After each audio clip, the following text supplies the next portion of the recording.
Good day. For the whole chapter, we will be dealing with the nature and elements of communication. So let's define first what is communication. So communication is the process of giving and receiving information between a human source and a human receiver using words, symbols, or actions. So in other words, communication is the act of imparting or exchanging of information or message between the sender and the receiver. And it can be done through verbal or non-verbal communication. So communication is very important because without it, we cannot function properly. It will be impossible to understand one another having no communication at all. Thus, communication is indeed essential to human life. So we have here elements of communication or the things that involve in a communication. So we have the sender, the receiver, the message, symbol, channel, and feedback. So sender convey messages by converting their thoughts into symbols or observable signals such as words. So this process is called codification and is usually done through the use of language. In other words, sender can be called as a speaker. So a sender can be you, can be your friend, can be your teacher, your classmate, partner, and so on. Next, we have the receiver. Here's the signals and convert the symbol into their thoughts. So this act is called decoding.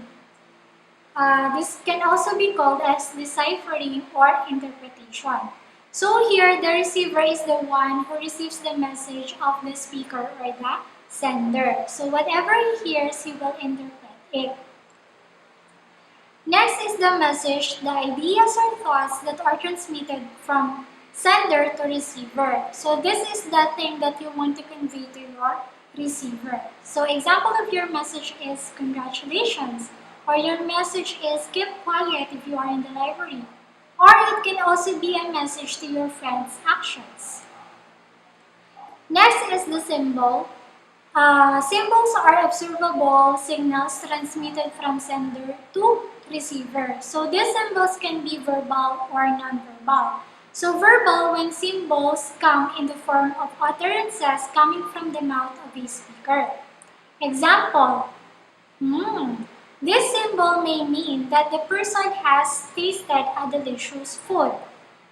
And if it is like this symbol can send a message that the person is thinking about two choices. Next, if the symbol comes from body movements other than of mouth, they are considered as non-verbal. Example, when a person shakes his head from left to right, that indicates a person is disagreeing. Another example is the hand gestures done by mutes when they are delivering their sign language. Next is the channel, the medium through which the message is sent.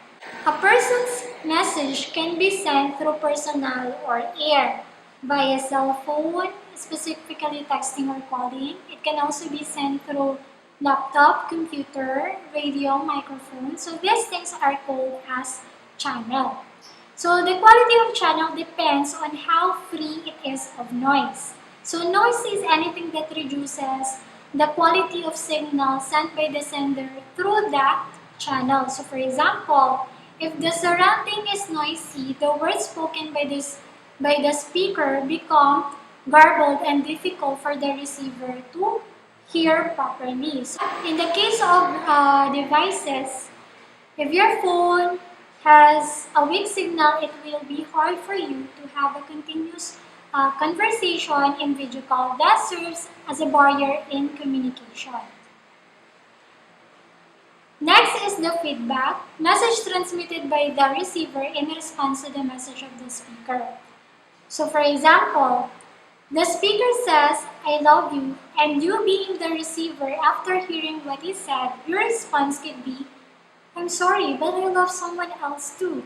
So meaning, feedback is your response or answer to what the speaker says. So it can be in the form of verbal language or non-verbal language such as smiling, frowning, and so on. So I have here an illustration, particularly a cycle map, that shows how communication process is done. First, the sender converts his or her thoughts into signals such as words using the mouth. Then, the sender sends the signals or message through a channel such as in the air. As the signal sent through the channel, there is some noise that may reduce the quality of signal, such as when words cannot be heard clearly. Then next, the receiver hears the signal or message using the ears. The receiver converts the signal into thoughts. The receiver sends feedback by becoming the sender.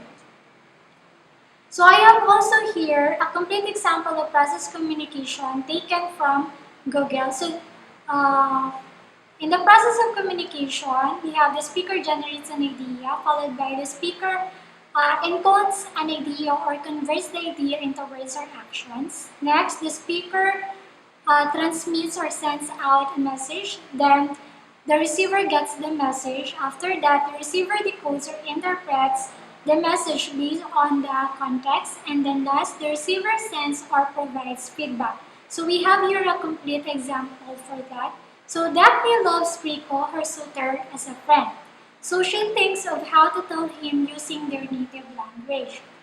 She tells him, Rico, mahal kita bilang kaibigan. So Rico heard what Daphne says. So he tries to analyze what she means based on the content and their relationship, and he is heartbroken. So he frowns and does not say anything because he is in great pain. So that's how communication process works out. So that's the end of our discussion for today. I hope you